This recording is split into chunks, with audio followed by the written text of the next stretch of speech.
Les amis, bienvenue dans ce nouvel épisode. Alors ça fait maintenant 48 heures qu'on a quitté Istanbul afin de visiter tout le reste de la Turquie. Malheureusement on n'a pas eu trop l'occasion de filmer parce que c'était assez spécial tout ce qui s'est passé. C'est pour cette raison qu'on va maintenant vous résumer tout ce qui s'est passé avant d'arriver ici. Alors du coup, Istanbul, on sera resté 14 jours. Et le dernier jour, on sera parti quand même assez tard, puisque à force de rester dans cette ville, on a commencé à être un peu décalé au niveau du temps. Le soir, on se couchait super tard, parce qu'on avait du mal à nous endormir, et le matin, on se levait aussi super tard. Donc voilà, et puis avec nos coachs surfeurs aussi, c'était leur rythme de vie. Donc on sera parti assez tard d'Istanbul. Ça a été, le premier jour, ça a été vachement compliqué. De quitter la ville. De toute façon, c'est toujours comme ça quand on est dans une agglomération. Tu fais du stop, mais les gens savent pas vraiment où tu vas. Et c'est paradoxal, mais plus il y a de gens généralement, moins ils te prennent. Certainement parce qu'ils doivent se dire « Oh, bah c'est le prochain qui va le prendre ». Donc on a eu beaucoup de mal à sortir d'Istanbul. Il y a même des endroits où on était à des entrées de rocade. Ouais. Et puis on est resté une demi-heure, 45 minutes comme ça, tout le monde passait sans même s'arrêter. On s'est même demandé si finalement le stop en Turquie était toujours possible. Ouais. Après, on n'avait pas énormément de possibilités d'endroits pour faire du stop. On s'est retrouvé à chaque fois dans des endroits qui étaient assez compliqués parce que c'était souvent des voies rapides. Donc est-ce que les voitures n'avaient pas le temps de nous voir ou est-ce qu'ils n'avaient juste pas le temps de s'arrêter? Mais on devait prendre ces routes. Donc on n'avait vraiment pas trop le choix sur l'endroit où on souhaitait faire du stop. Et à chaque fois, les personnes qui nous ont pris, parce que le premier jour, on a fait 5 voitures, à chaque fois, elles nous prenaient pour faire 10 bornes, 5 bornes, ou parfois on a eu plus, mais la plupart du temps, c'était pour faire très peu de kilomètres. Oui. Parce qu'ils se déplaçaient tous de petites agglomérations. Puis ce qui était compliqué aussi, c'était la communication avec les conducteurs. Une vraie catastrophe, parce qu'ils ne comprenaient pas.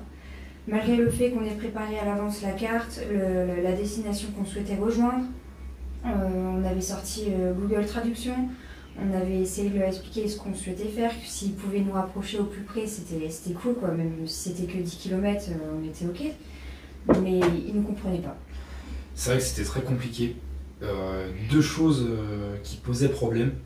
C'était la première, ça c'est depuis un moment qu'on s'en est rendu compte, mais parfois on tombe sur des personnes qui connaissent très mal la géographie de leur pays.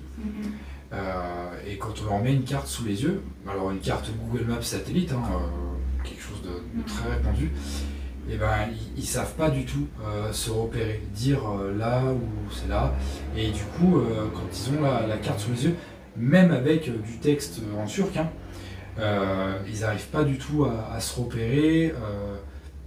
Parfois ils disent oh voilà, mais on leur dit non, regardez, vous êtes on prend le même chemin que vous pouvez nous prendre. Et même ça, ils ont du mal à comprendre. Donc ça c'est le premier problème. Et puis en effet, là il n'y a personne qui parle anglais.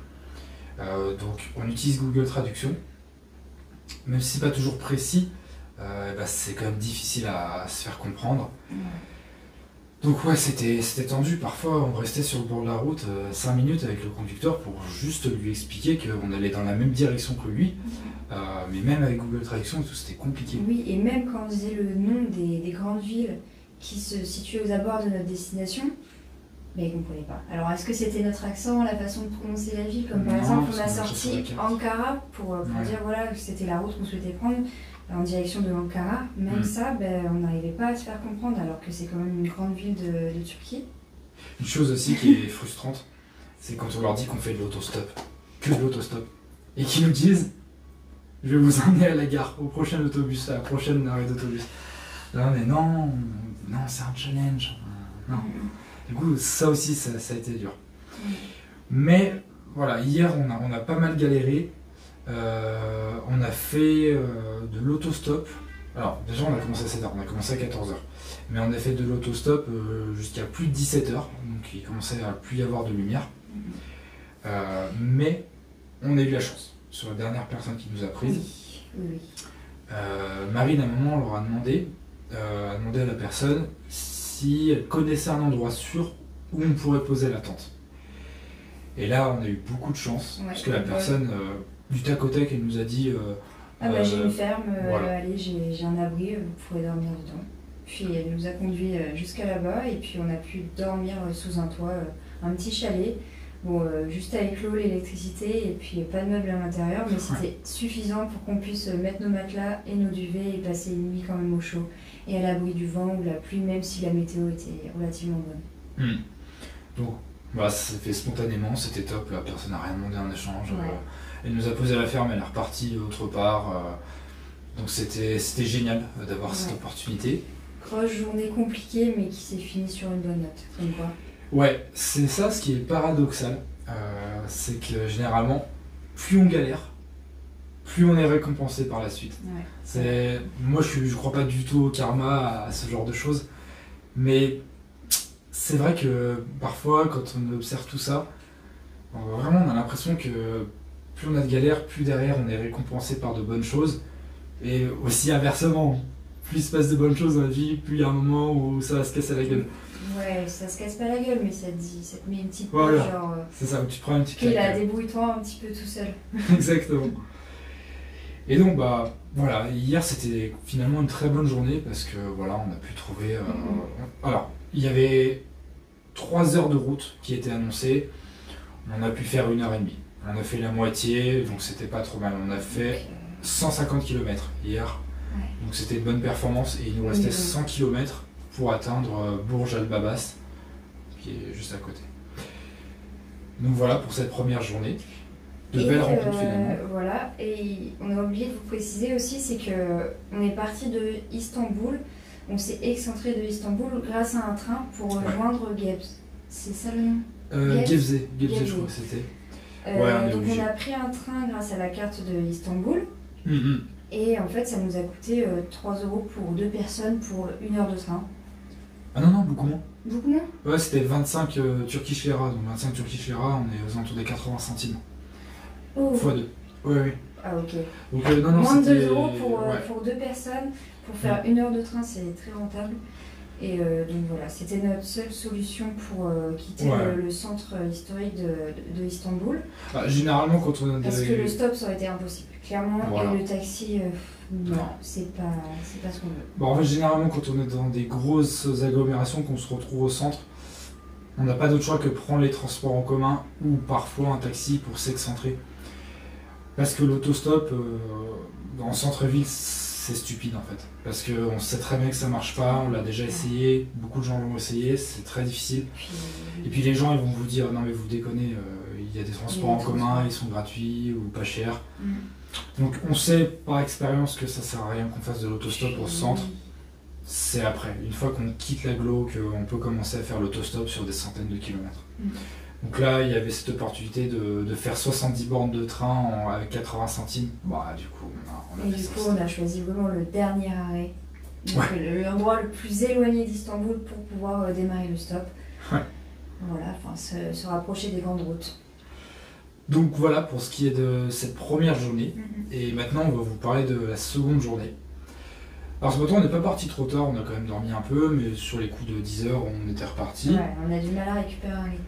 Ouais, mais ça va revenir tout doucement. Et du coup, on s'est mis à faire du stop. On s'est mis sur le national en fait, les gens allaient très vite. Il faut savoir qu'en stop, plus les gens vont vite, moins vous avez de chances d'être pris.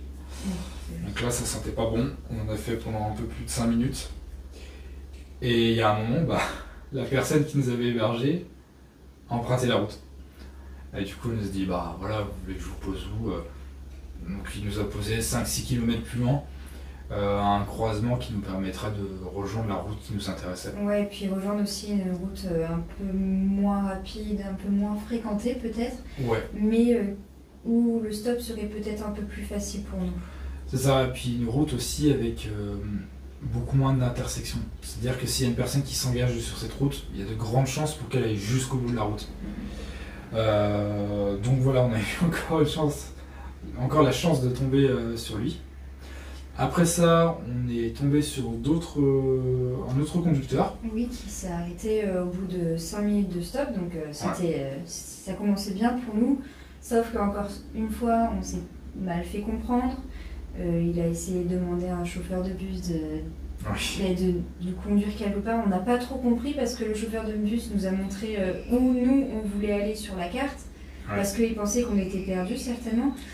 Donc on a dit bon bah merci, c'est bon, on laisse tomber, et puis on a continué le stop. Il faut comprendre que parfois on perd aussi énormément de temps parce que les gens sont très gentils, il n'y a pas de souci, mais ils nous expliquent des choses qu'on sait déjà. Alors, en fait, on a la carte sous les yeux avec le kilométrage et l'itinéraire exact le plus rapide, et les gens nous expliquent ce qu'il y a sur la carte.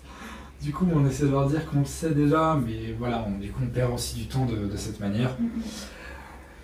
Mais après, on a relevé le pouce et 30 secondes après, il y a une autre voiture qui s'est arrêtée avec un monsieur très gentil.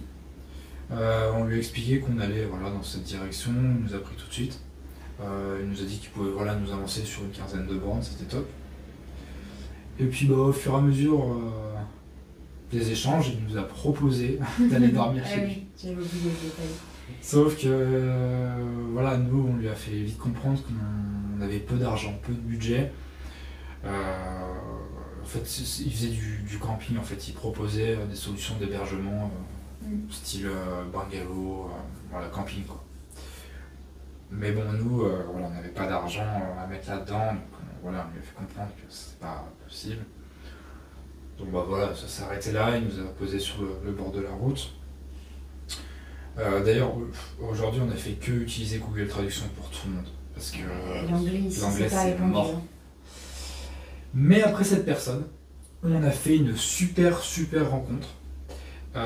C'était un Allemand. Alors en fait, il est né en Turquie, mais à l'âge de 7 ans, il est parti vivre en Allemagne. Avec ses parents.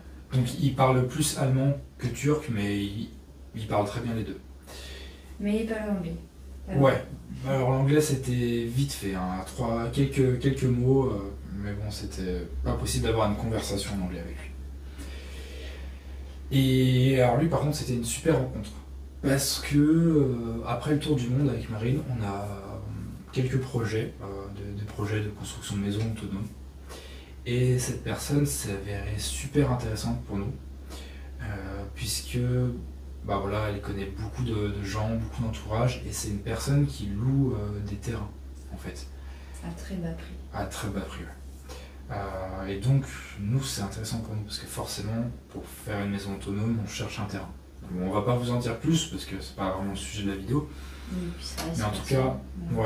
Mais en tout cas, ça restait vraiment une super rencontre. Le monsieur était génial. On a passé toute la journée avec lui. Ouais, quasi toute la journée. Et il nous a emmenés partout en voiture. Ouais, je pense qu'on a fait plus de 100 km avec lui. Et à chaque fois, il s'arrêtait à des endroits qui étaient intéressants pour lui comme pour nous, parce que lui, il adore visiter des sites historiques et aller dans la nature. Puis il nous emmenait des petits restos, je sais pas, il nous a fait manger dans des restos au moins 3 fois dans la journée. On n'en pouvait plus. Enfin, là, ce soir, on n'en peut plus, quoi. En fait, on a fait un premier resto aux alentours des 12h30, 13h. En fait, il nous a emmenés dans un truc perdu où il y avait des gens qui vendaient de la nourriture sur la route. Alors en fait, c'était des grandes crêpes fourrées avec de la pomme de terre et quelques épices dedans. C'était super bon, mais étant donné que c'est des céréales, du gluten et tout, ça nous avait explosé le bide. Plâtré le vide.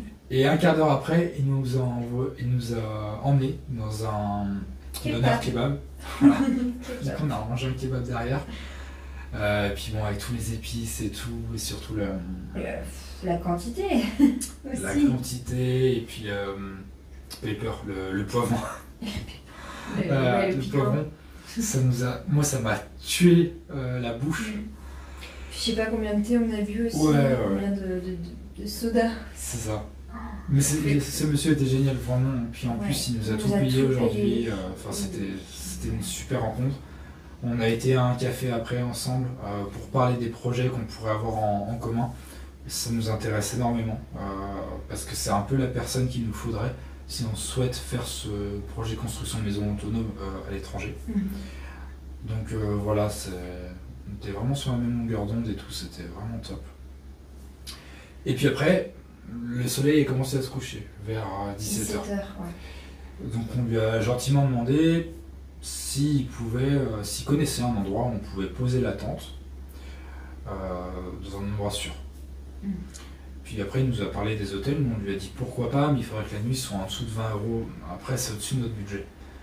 Donc il a passé 2-3 coups de fil et tout, et puis il a trouvé un hôtel à 500 Turkish lira la nuit.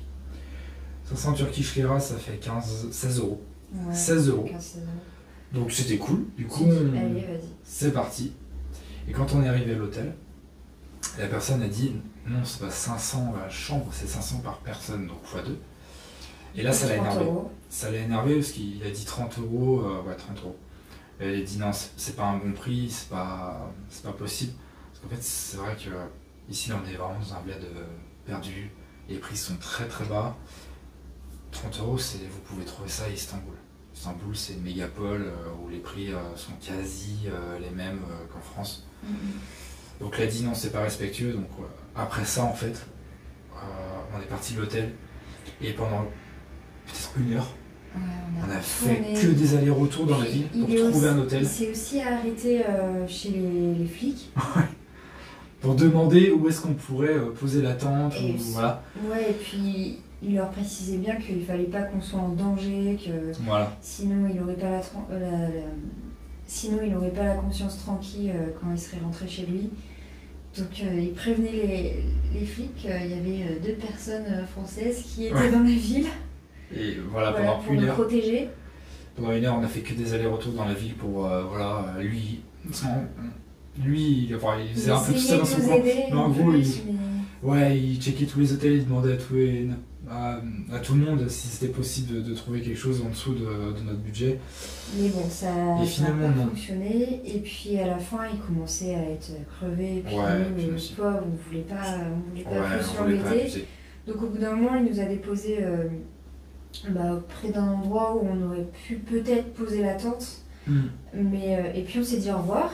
Et une fois qu'il est parti, on s'est rendu compte qu'en fait, non, on ne pouvait clairement pas poser la tente là où il nous avait déposé. Trop de passages, trop de chiens errants, pas assez à l'abri des regards. Et comme on a vu que l'endroit qu'on recherchait avec Marine, Bourj al-Babas, était juste à côté. Là on s'est dit bon, on va tenter. Alors, pour vous la faire courte, Bourj al-Babas, en fait, c'est un gigantesque projet immobilier où vous avez que des mini-châteaux qui ressemblent à des petits châteaux Disney à la chaîne. Vous avez peut-être 200 bâtiments sur le site. Le problème, c'est que c'est un projet immobilier qui n'a pas marché. Donc en fait, aujourd'hui, c'est un village fantôme. Ouais, c'est impressionnant. Nous, on s'est dit, bon, on va aller là-bas, on va aller se foutre dans une maison inhabitée, et puis juste pour passer la nuit, on sera discret. Le problème, c'est qu'en arrivant là-bas, il y avait des gardes. Il y avait des gardes, alors pas méchants du tout, ils avaient très bien compris ce qu'on cherchait. Voilà, ils nous ont fait comprendre que non, c'était pas possible de dormir là, ce qui est normal. Puis ils nous ont montré un endroit où on pouvait poser la tente, donc nous on y est allé. Mais il y a un moment, on s'est quand même dit bon, on va feinter, on va pas rentrer dans le site, mais on va monter en hauteur pour pouvoir avoir une jolie vue sur le site. Et ils nous ont vu grimper.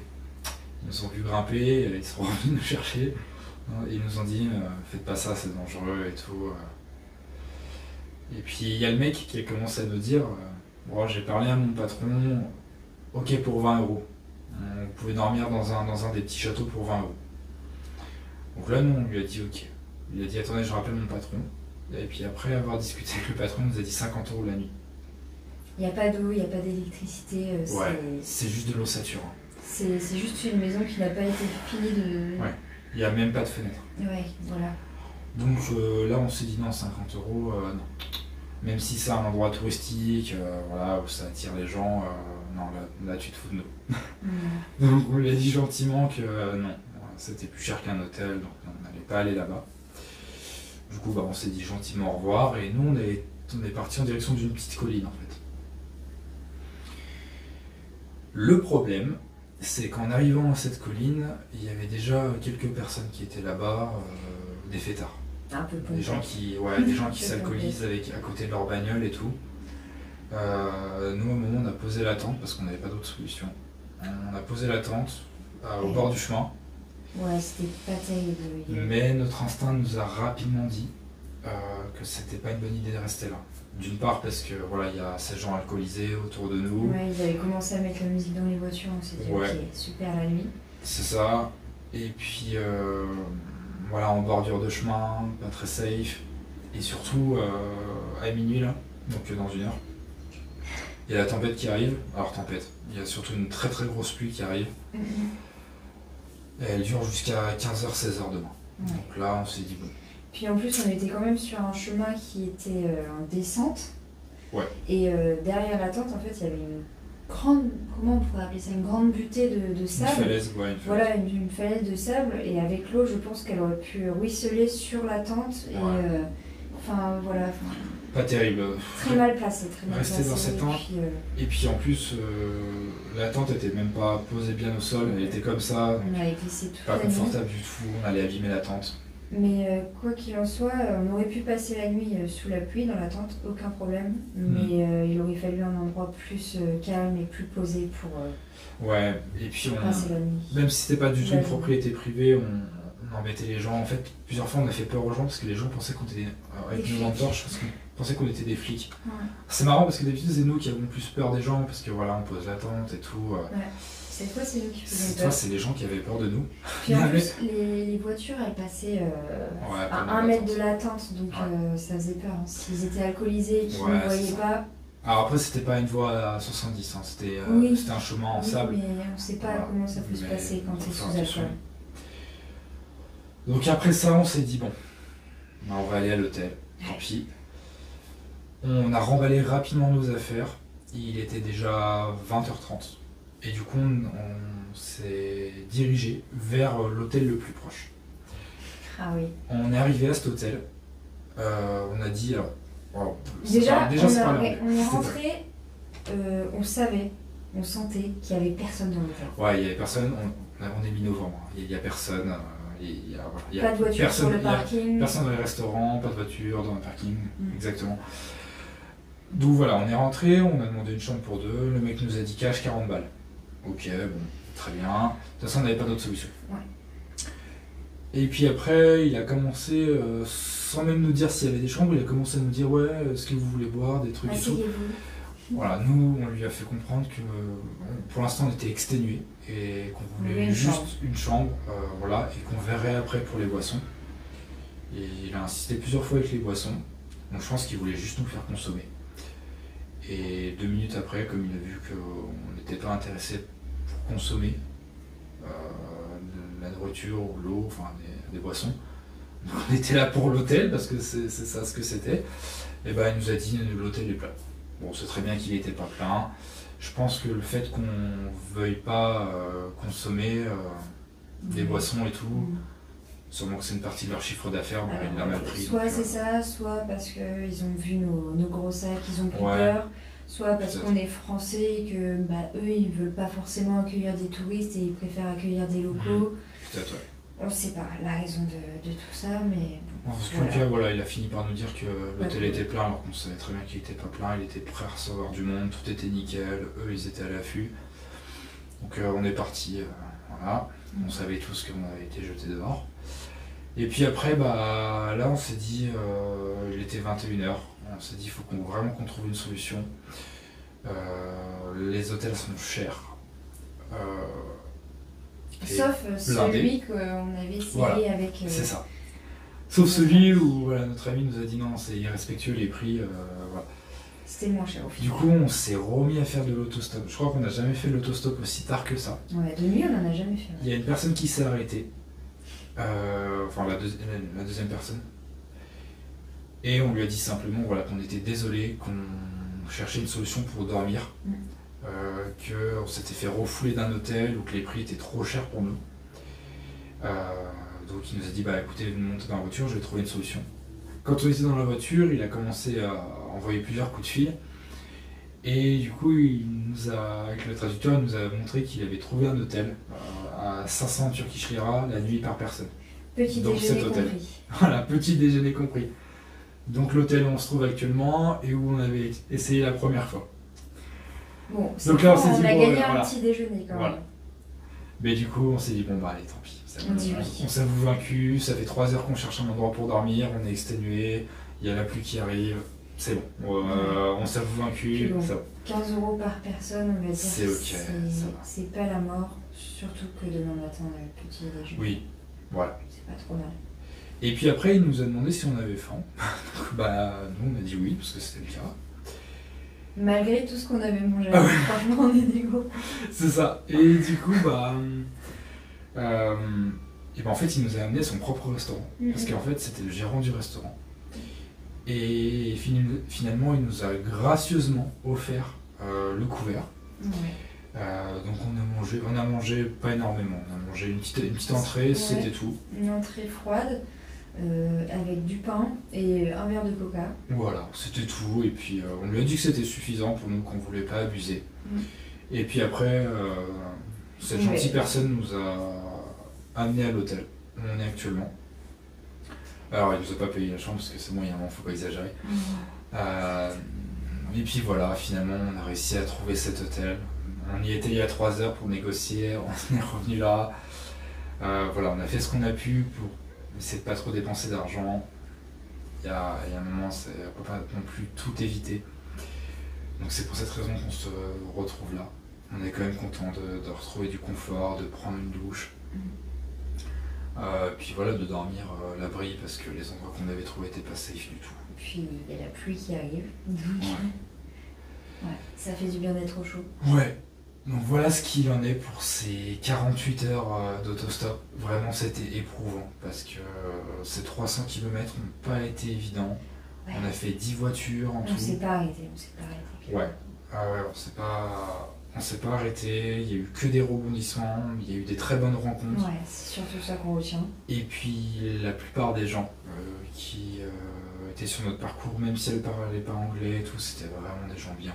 Ouais, ils voulaient vraiment tous nous aider. Dès que vous sortez des endroits touristiques, comme on se trouve actuellement, les gens sont avenants, ils viennent rapidement vous parler, te poser des questions, ils viennent t'aider. Franchement, les Turcs, ils sont vraiment cool. Quoi. Ils sont vraiment cool. On est vraiment sympa ce pays. Quoi. Oui. Ils sont très sociables.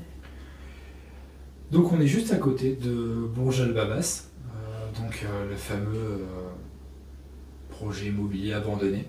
On est peut-être à 4 km.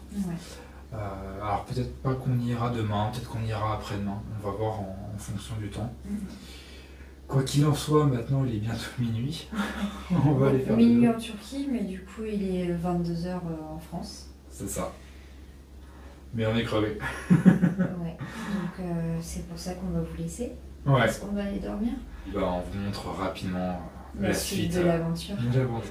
Allez, bientôt. À bientôt.